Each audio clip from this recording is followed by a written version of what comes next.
So hello everyone, welcome back to the channel. और आज के इस वीडियो में हम सॉल्व करेंगे 10.3 and 10.4 examples from thermal properties of matter. तो इस क्वेश्चन को स्टार्ट करने से पहले प्रीवियस क्वेश्चन में एक मिस्टेक हुआ था। जैसे कि हमने देखो ये कैलकुलेट किया था ना, हो सकता है अपने, हालांकि उस क्वेश्चन में मैंने डिस्क्रिप्शन बॉक्स में मेंशन कर दिया था क्या इशू है, बट फिर भी एक मैं एक्सप्लेनेशन कर दे रहा हूँ। देखो यहाँ पे जो फॉर्मूला है ना, ये लेंथ का है, तो यहाँ पर लेंथ की वैल्यू आनी चाहिए, ना कि डायमीटर की। एंड बुक में भी इन्होंने पता नहीं गलती से या कैसे लिख दिया है। जैसे यहाँ देखो, एल डैश का मतलब होता है फाइनल लेंथ, जो कि सरकमफेरेंस के फॉर्म में देखोगे तो होगा पाई डी डैश या फिर 2 पाई आर डैश। ये देखो यहाँ पे आप देख सकते हो 2 पाई आर डैश या पाई डी डैश। और जो इनिशियल लेंथ थी दैट इज़ 2 पाई आर, या उसको हम पाई डी के फॉर्म में भी लिख सकते हैं। तो इनिशियल डायमीटर और फाइनल डायमीटर, अब होगा क्या, ये 2 पाई और यहाँ 2 पाई ये कट जाएंगे, या ऐसा बोल सकते हो ये पाई और पाई कट जाएंगे, जिससे D dash equals to D bracket में ये वैल्यू आएगी। तो एट द एंड ये जो फॉर्मूला है pi D dash and pi D, ये कन्वर्ट होकर एट द एंड पाई पे कट जाएगा, तो D dash equals to D bracket में ऐसे आएगा। ठीक, so that was the explanation. अब कंटिन्यू करते हैं हमारा ये क्वेश्चन। देखो, सबसे पहले तो आपको ये समझना पड़ेगा कि जो डिवाइस होता है कैलोरीमीटर, वो काम क्या करता है और how it works, that is important. अगर वो आपको आता है, ये क्वेश्चन आप कर ले जाओगे। अगर नहीं आता है, नीचे डिस्क्रिप्शन बॉक्स में जाइए, वहाँ पर आपको एक्सप्लेनेशन मिल जाएगा कि हाउ दिस डिवाइस वर्क्स। हालांकि एनसीईआरटी में एक्सप्लेनेशन इसका है। ठीक है, ओके, चलो स्टार्ट करते हैं। इस क्वेश्चन को पढ़ते हैं सबसे पहले। तो इसके हट गया और आ जाएगा। ठीक है, इसने कहा है स्फीयर ऑफ इतना केजी एल्यूमिनियम। देखो, कभी भी क्वेश्चन आपको जब मिले तो डेटा मीन्स रीड करते करते टाइम आप लिखते रहा करो। तो मास ऑफ स्फीयर जो है that is 0.047 kg, right. Aluminium का है, लिख दो aluminium. Is placed for sufficient time in a vessel containing boiling water. देखो यहाँ सफिशिएंट टाइम, अरे यार ये क्या हो जा रहा है बार बार। देखो जैसे यहाँ लिखा है सफिशिएंट टाइम, क्वेश्चंस में कोई भी टर्म्स फालतू का नहीं होता है मोस्ट ऑफ द टाइम। जैसे यहाँ लिखा है सफिशिएंट टाइम, इसका कुछ मतलब है। जैसे इन्होंने बोला है sufficient time in a vessel containing boiling water, तो ये वाटर है जो कि बॉयल कर रहा है, ठीक है। और इसके अंदर हमने अपने स्फीयर को रखा था, ये है MS। अब देखो सफिशिएंट टाइम का मतलब क्या होता है। जैसे कि मान लो ये 100 डिग्री सेल्सियस का वाटर है, इसमें मैंने एक बॉल लिया, रखा और तुरंत उठा लिया, तो क्या इस बॉल का टेम्परेचर वाटर के बराबर हो जाएगा? नहीं होगा, ठीक है। हीट ट्रांसफ़र के लिए टाइम चाहिए होता है।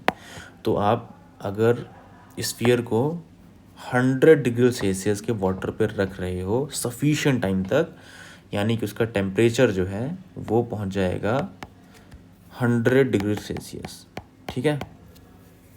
It is then immediately transfer to, अब इसको क्या इन्होंने किया है, इस मतलब इस मास को इमीडिएटली ट्रांसफ़र टू जी, मतलब कॉपर का मास है, ठीक है, 0.14 kg कॉपर का कैलोरीमीटर मीटर, ठीक है। कंटेनिंग, अब इसमें मास ऑफ वाटर लिखोगे 0.25 kg। और कैलोरीमीटर कैसे काम करता है डिस्क्रिप्शन बॉक्स में जाके देख लेना, वो अच्छी अंडरस्टैंडिंग आपकी हो जाएगी। और कैलोरीमीटर में देखो जो कॉपर रखा है उसका मास है 0.14 kg, एंड उसमें जो वाटर है दैट इज़ 0.25 kg, और इसका जो इनिशियल टेम्परेचर है वो है 20 degree Celsius.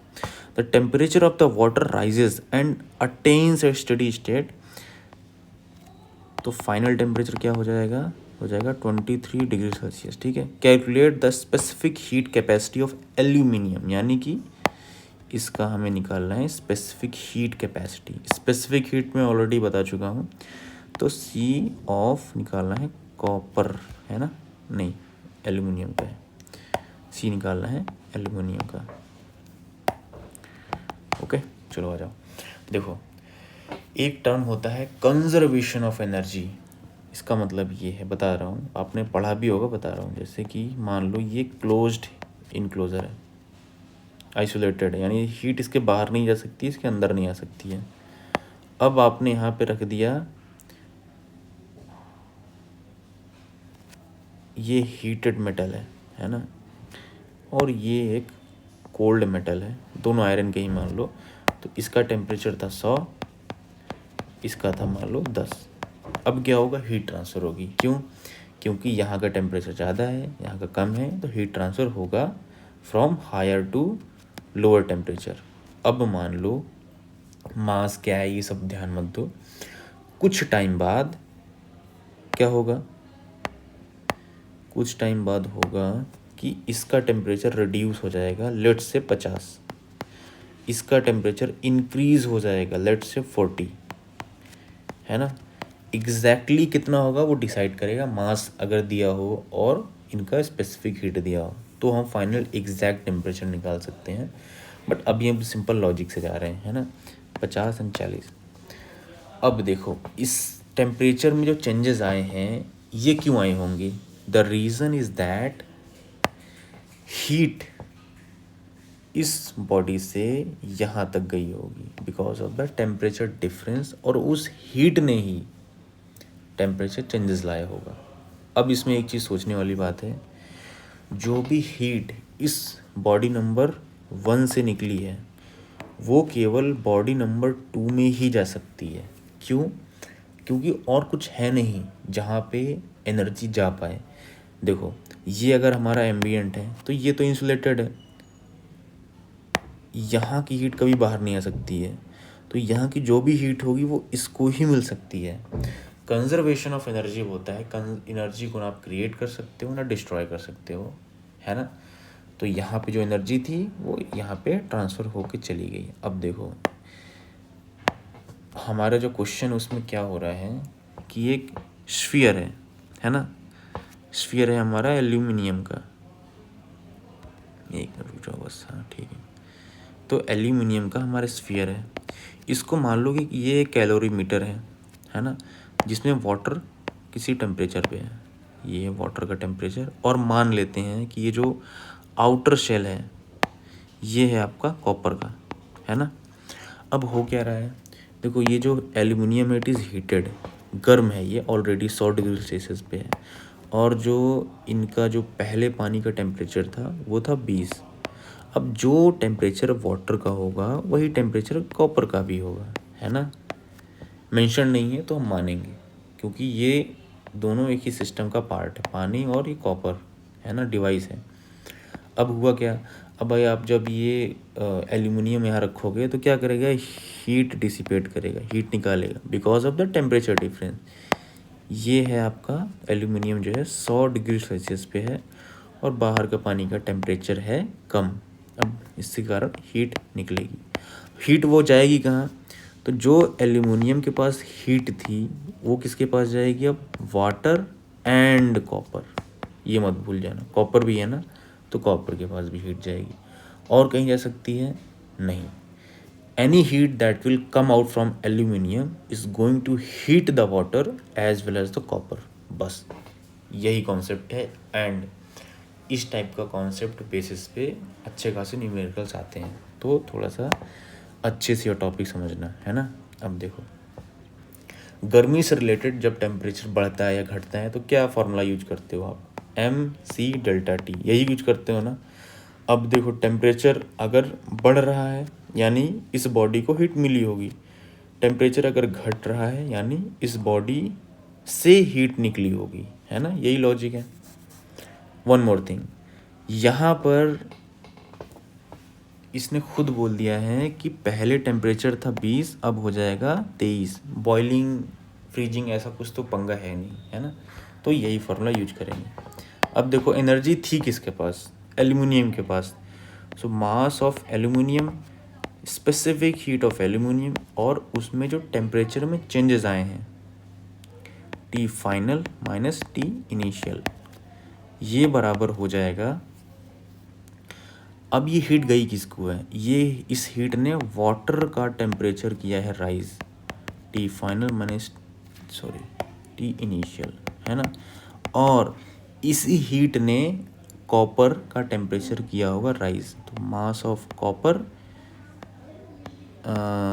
C of copper and delta T वही है, मतलब T final minus T initial. अब ध्यान से देखोगे ये दोनों टर्म्स हैं सेम, तो इनको हम ले लेंगे कॉमन। एंड देखते हैं, एक मिनट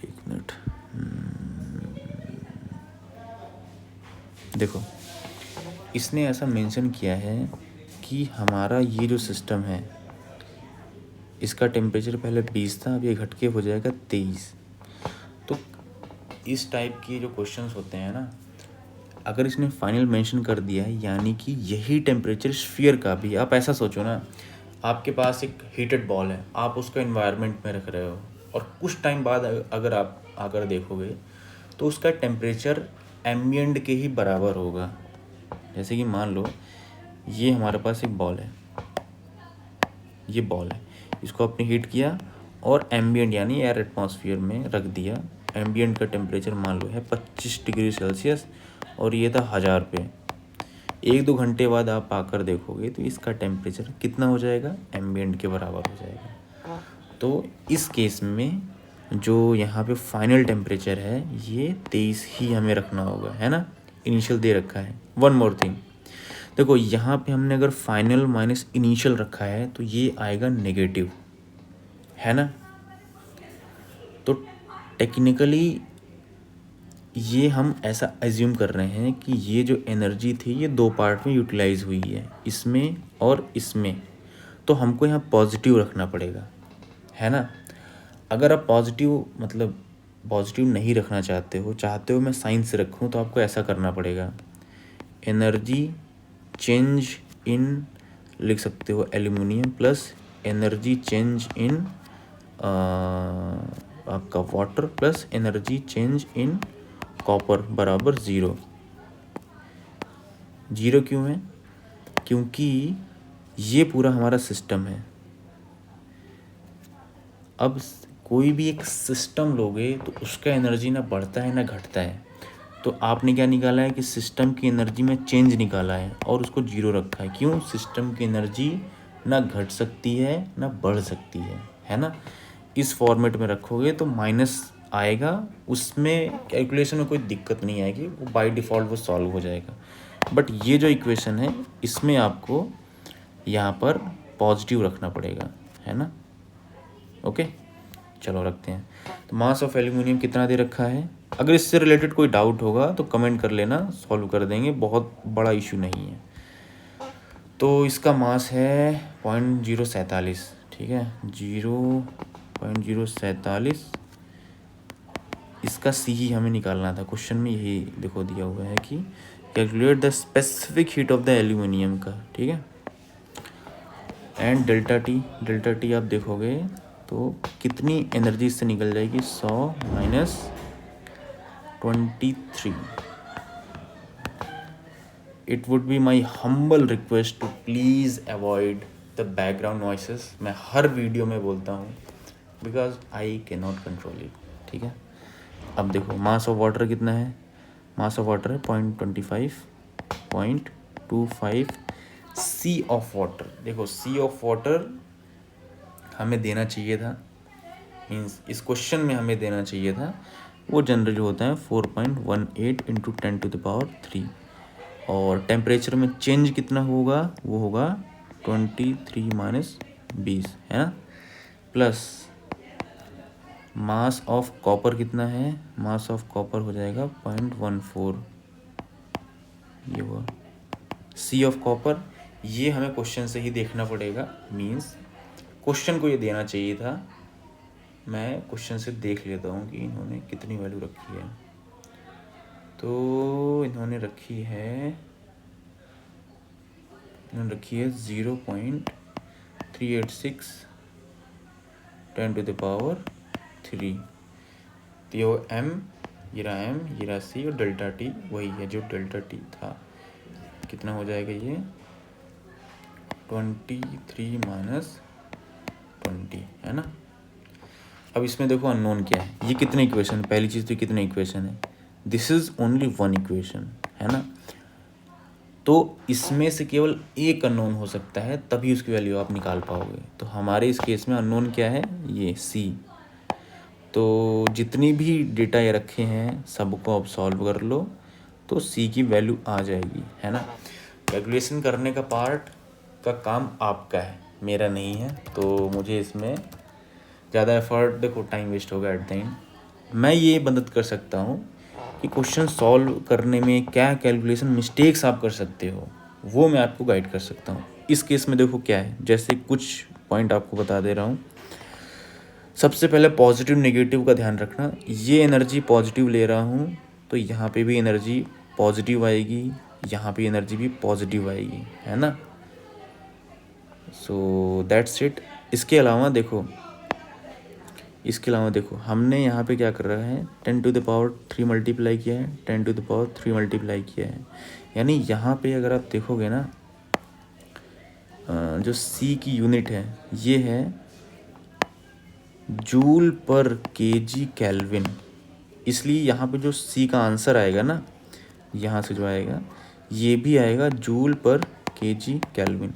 मान लो कि हमने यहाँ पे 10⁻³ नहीं रखा होता तो जो आंसर होता वो आता किलो जूल पर kg केल्विन में है ना।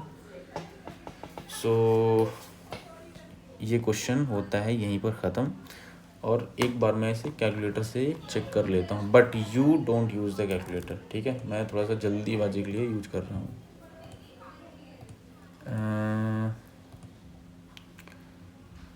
यार 25 मल्टीप्लाई 4.18 प्लस 0.14 मल्टीप्लाई 0.386, ये इतना हुआ, मल्टीप्लाई हो जाएगा 3 divided by 0.047 divided by bracket में 100 - 23। साइड में आप भी कैलकुलेशन कर सकते हो, मतलब ऐसा डोंट वेस्ट योर टाइम। तो जो c की वैल्यू आएगी वो आएगी 0.911 किलो जूल पर kg केल्विन। अब देखो जब मैंने यहाँ कैलकुलेट किया था मीन्स कैलकुलेटर में, तो मैंने 10⁻³ नहीं रखा था, इसलिए ऐसा आंसर आ रहा है। आप अगर 10⁻³ रखोगे तो आंसर आएगा 911 जूल पर kg केल्विन है ना। ठीक है, तो यही आंसर है, बुक में भी मैंने कंफर्म कर लिया है, this is the right answer. Unit क्या होगी वो मेंशन है मैंने, यूनिट। और हाँ, ये चीज़ मैं पहले भी मेंशन कर चुका हूँ, मेरे क्वेश्चन को एक्सप्लेन करने का मतलब है लॉजिक बिल्डिंग, क्वेश्चन अप्रोच कैसे करते हैं, क्वेश्चन में क्या चीज़ें इंपॉर्टेंट होती हैं। आप जब भी क्वेश्चन सॉल्व करोगे एग्ज़ाम्स में, वहाँ पर आपको स्टेटमेंट्स लिखने हैं है ना, जैसे एनसीईआरटी में एक्सप्लेनेशन दिया रहता है, बिकॉज उससे ही आपको मार्क्स मिलने वाला है। सीधे सीधे फॉर्मूला लिख दोगे तो चांस है कि मार्क्स कट जाए है ना। आपको लॉजिक एक्सप्लेन करना होता है, चीज़ें वहाँ लिखनी होती हैं थोड़ी बहुत। एंड अब हम क्वेश्चन सॉल्व करेंगे 10.4। This question is very important. देखो मैंने मार्क करके भी रखा हुआ है, उसका रीज़न है, आप अभी 11वीं-12वीं की पढ़ाई कर रहे हो, फिर आप IIT JEE या नीट की तैयारी करते हो, या फिर उसके बाद आप अगर मैकेनिकल केमिकल या इस टाइप का कुछ डिपार्टमेंट लेते हो और इस टाइप का कोई डिपार्टमेंट लेते हो एंड गेट की तैयारी करते हो फ्यूचर में, तो जितने भी मैंने नाम लिए हैं ना, हर जगह इस टाइप का क्वेश्चन आपको ज़रूर मिलेगा। क्यों? क्योंकि कंजर्वेशन ऑफ एनर्जी का ये बहुत ही एक बेसिक क्वेश्चन है। Apart from that it is something which is very common in the real life. आपने देखा होगा ना कि बर्फ़ का टुकड़ा लिए पानी में डाल दिए, अब उसका फाइनल टेम्परेचर क्या होगा। बहुत ही प्रैक्टिकल क्वेश्चन है ये, है ना। ये भी कंजर्वेशन ऑफ एनर्जी पे ही। तो इसमें 2 टॉपिक यूज़ होंगे, लिख देता हूँ मैं।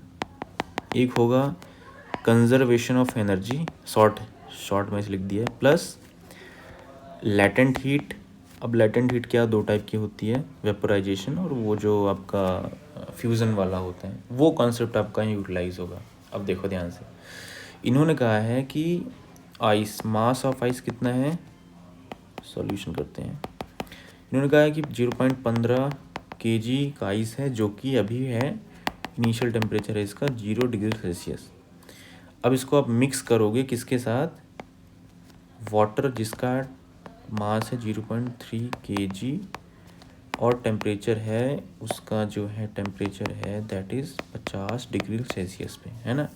इन ए कंटेनर देखो कंटेनर बोलने का मतलब सिंपल सा है कि हीट ट्रांसफ़र आइस और वाटर के बीच में होगा और कहीं नहीं होगा। अब इन्होंने कहा है द रिजल्टिंग टेम्परेचर इज इतना, यानी टी फाइनल हो जाएगा कितना, 6.7 डिग्री सेल्सियस।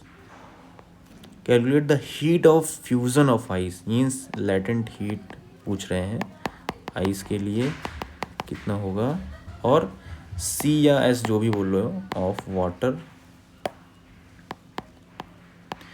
इन्होंने दे रखा है, जो आपको भी शायद रट्टा हो गया होगा, रट लेना, काफ़ी इंपॉर्टेंट डेटा है। किलो जूल पर केजी केल्विन, इन्होंने जूल में दिया है, 10⁻³ को मैंने कॉमन लिया तो उससे किलो हो जाएगा, ठीक है। हैंड राइटिंग पे ध्यान मत देना जल्दीबाजी में, यार मेरा मतलब कॉपी में लिखने का ज़्यादा एक्सपीरियंस है, आईपैड में लिखने का एक्सपीरियंस थोड़ा कम है, और फर्स्ट टाइम आप लिखोगे तो थोड़ा यहाँ चीज़ें हो जाती हैं, प्लीज़ इग्नोर इट, ठीक है। अब बात करेंगे हम क्वेश्चन की। देखो इसमें होगा क्या, जैसे आइस है, ठीक है, ये है आइस आपकी। अब इस आइस को होगा क्या कि सबसे पहले, हाँ चलो ग्राफ बनाते हैं। ये ग्राफ अगर आपने ये ग्राफ के बारे में अगर आपको जानकारी नहीं है, फेस चेंजेस कैसे होते हैं, ठीक है, फ्यूज़न क्या है, बॉइलिंग क्या है, सब्लिमेशन क्या है, तो इससे रिलेटेड ये जो प्लेलिस्ट चल रही है इसमें आपको मिल जाएगा टॉपिक, ठीक है, उसको देख लेना आप। ट्रिपल पॉइंट से रिलेटेड एक वीडियो होगा, वो देख लेना, क्लैरिटी मिल जाएगी। पर एक बेसिक अंडरस्टैंडिंग तो आपको होगी ही कि जैसे मान लो वाटर है 0 डिग्री सेल्सियस पे, तो सबसे पहले वो क्या करेगा, आइस से लेके वाटर पहले 0 डिग्री सेल्सियस की आइस पहले कन्वर्ट होती है 0 डिग्री सेल्सियस के वाटर में। उसके बाद इसका टेम्परेचर बढ़ता है linearly up to 100 degree Celsius, है ना। उसके बाद फिर से स्टीम आ जाएगी, और जब तक ये 100 डिग्री सेल्सियस का स्टीम नहीं बन जाएगा, यानी ये 100 डिग्री सेल्सियस का है वाटर, ये है 100 डिग्री सेल्सियस का स्टीम है, तब तक कोई टेम्परेचर में चेंजेस नहीं होंगे। उसके बाद फिर जाके टेम्परेचर राइज होता है लीनियरली। एंड ये जो भी डेटा मैंने बताया ये है only at atmospheric pressure which is 1 atm, है ना। अगर प्रेशर चेंज करोगे ये बिहेवियर सेम रहता है, पर अलग टेम्परेचर पे होता है। जो चीज़ 0 पे हो रही है वो किसी और पे होगी, जो 100 पे चीज़ हो रही है वो किसी और पे होगी, बट ग्राफ का स्ट्रक्चर लगभग ऐसा ही रहता है ना। चलो अब बात करते हैं इस क्वेश्चन की। तो क्या है, ये है आइस, ये है आपकी आइस, और हमारे पास है वाटर। वाटर का भी टेम्परेचर, यार आइस तो सफ़ेद कर देते हैं, ठीक है, और ये रहा वाटर, है ना। अब देखो ज़्यादा गर्म कौन है, आइस 0 पे होगी, पानी ज़्यादा पे है, तो हीट कहाँ से कहाँ फ्लो करेगी, पानी से आइस में, है ना। और क्या होगा, अब देखो ये चीज़ तो आपने देखा ही है, टेम्परेचर वर्सेस टाइम का ग्राफ है ये, अगर हीट मिल रही हो तो। अब देखो क्या है यहाँ पे, हम फिलहाल इस स्टेट में हैं, देखो हम फिलहाल इस स्टेट में हैं, राइट, ए पे हैं। अब पानी से जो गर्मी आइस को आएगी, लिख देता हूँ, रुको, आइस, और ये है, दिस इज, है ना। अब क्या होगा, जब आइस इस केस पे है, अब इसको हीट मिलेगी तो क्या होगा, ये जीरो से लेके, जीरो ऑफ आइस से लेके कन्वर्ट होगा जीरो ऑफ वाटर। उसके बाद और गर्मी मिलती है तो लीनियरली ऐसे देखो टेम्परेचर राइज होता रहेगा अप टू 100 का केस कभी यहाँ पे नहीं आएगा, क्योंकि जो हमारे पास वाटर दिया है वो 50 पे है, तो इसका टेम्परेचर हो घटेगा। क्यों? क्योंकि पानी से ही हीट आइस को जा रही है, तो पानी का टेम्परेचर नीचे जाएगा, आइस का टेम्परेचर ऊपर आएगा। आइस का टेम्परेचर कभी भी 50 को क्रॉस नहीं कर सकता है, ये कॉमन लॉजिक आपको समझ में आएगा, ठीक है। अब देखो इसका इक्वेशन लिखते कैसे हैं, ऐसे लिखते हैं। सबसे पहले तो देखो इसमें एक थॉट और होता है, वो थॉट ये है कि सबसे पहले आप कैलकुलेट करो कि आइस जब मेल्ट होगी, नहीं एक मिनट, हमें एक्चुअली इसमें फाइनल टेम्परेचर दे रखा है ना, फिर तो ये क्वेश्चन थोड़ा सिंपल हो गया, कोई दिक्कत ही नहीं है। देखो कैसे होगा, हीट आ कहाँ से रही है, हीट आ रही है पानी से, तो mass of water, CP of water, S of water भी ले सकते हो, इट्स ओके। पहले वाटर का टेम्परेचर क्या है, 50 है ना, और घट के कितना हो जाएगा, 6.7। पानी का ही उसने कहा है जो फाइनल टेम्परेचर है वो इतना है, पानी का नहीं, वो पूरे सिस्टम का ही एक्चुअली, है ना। ये हीट जो पानी से, ये हीट जो पानी से निकली है, आइस में गई है, ये आइस को क्या करेगी, सबसे पहले मास इनटू लैटेंट हीट, ये आपको लिखना पड़ेगा। सबसे पहले फेस चेंज उसने कराया होगा, प्लस उसके बाद देखो यहाँ पे हम फॉर्मूला लिखते हैं फेस चेंज वाला ना, मास इनटू लैटेंट हीट, और इसके लिए कौन सा फॉर्मूला यूज़ होता है, mass into C into delta T, तो वो हम लिख देंगे mass into C into delta T। Final temperature क्या है, 6.7 डिग्री सेल्सियस, और ये जीरो यहाँ पे क्यों आएगा, क्योंकि देखो ये हम लेटेंट हीट लिख देंगे, और यहाँ से लेके टेम्परेचर मान लो यहाँ तक राइज किया, तो क्या यहाँ पॉइंट क्या है, जीरो है ना, इसलिए यहाँ पे लिखा है जीरो, और ये पॉइंट 6.7 है जो कि क्वेश्चन में ही दे रखा है। ओके, अब इसमें क्या क्या दे रखा है, रखो, मास ऑफ वाटर दे रखा है 0.3, CP ऑफ वाटर है 4.18 into 10⁻3, 50 minus 6.7 mass into latent heat, तो ये मास ऑफ आइस है, राइट, तो 0.15। अब देखो इन दोनों को अगर मैं कॉमन ले लूँ तो ले सकते हैं, मतलब latent heat plus C of water. अब देखो ध्यान से, ये जो फेज़ है ना, इसमें आप वाटर के अंदर आ चुके हो, है ना, लिक्विड के फॉर्म में हो, इसलिए C क्या होगा, क्वेश्चन में दे रखा है 4.18 इंटू 10⁻3, तो हमने मास कॉमन ले लिया, यहाँ लिख देंगे 4.18 इंटू 10⁻3 ब्रैकेट में 6.7, जीरो हट जाएगा, है ना। देखो ये, अब इस क्वेश्चन में आप देखोगे अननोन क्या है, एक इक्वेशन है, एक ही अननोन हो सकता है, और अननोन है हमारा लैटेंट हीट, ठीक है ना। तो सबसे पहले क्या करना, कैलकुलेशन में इसको यहाँ भेज देना, इसे कैलकुलेट करके इसको यहाँ भेज के डिवाइड हो जाएगा, देन आप घटा लोगे। तो एक बार मैं, आप कैलकुलेशन करो, मैं इसे कंफर्म करता हूँ, ठीक है। तो ये हो जाएगा 0.18,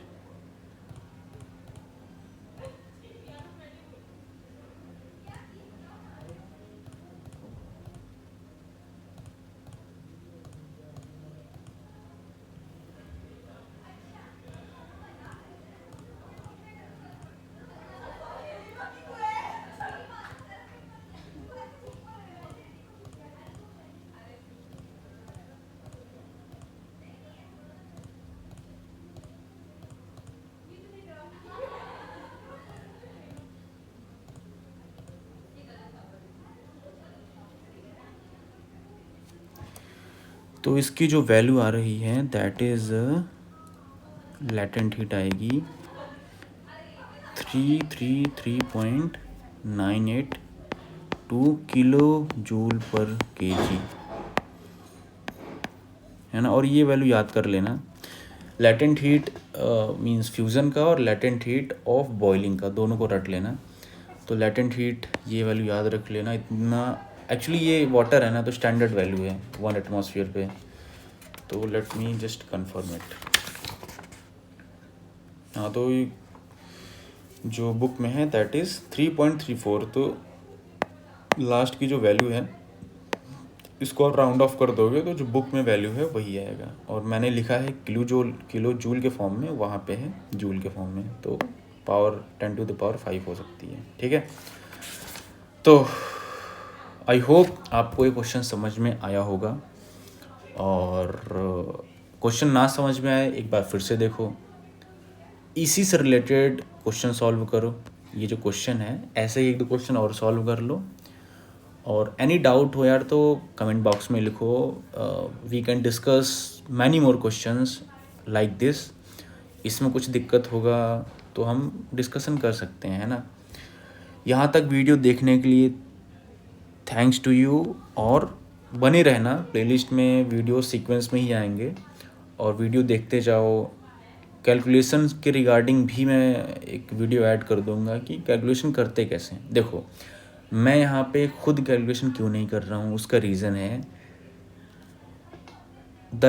मीन्स जिस लेवल पे मैं काम करता हूँ I require only calculator.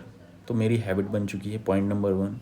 Point number 2, आप कोई भी एग्ज़ाम दोगे जहाँ कैलकुलेटर अलाउ नहीं होगा, फॉर एग्ज़ाम्पल जेईई का, नीट का, वहाँ पे क्वेश्चन ऐसे फ्रेम करते हैं कि क्वेश्चन काफ़ी ईजिली सॉल्व हो जाता है, तो यू डोंट रिक्वायर्ड कैलकुलेटर, है ना। अभी हम कैलकुलेशन में टाइम वेस्ट नहीं करेंगे, वो आपका काम है, आप करो। Put effort as much as you can, है ना, इम्प्रूव योर कैलकुलेशन। मैं और वीडियोज़ ऐड कर दूंगा कि कैलकुलेशन में बेटरमेंट कैसे कर सकते हो, कौन से सेट ऑफ डेटा आपको याद करने होते हैं जिससे मैनुअल कैलकुलेशन फास्ट हो जाती है, ठीक है। तो आज के इस वीडियो में बस इतना ही। If you have any doubt please write on to the comments. बाकी नेक्स्ट पार्ट में आपका स्वागत रहेगा। Thank you for watching video as up to now, and like करो, कमेंट करो, जैसा भी आपको सही लगे। Thank you for being here. Have a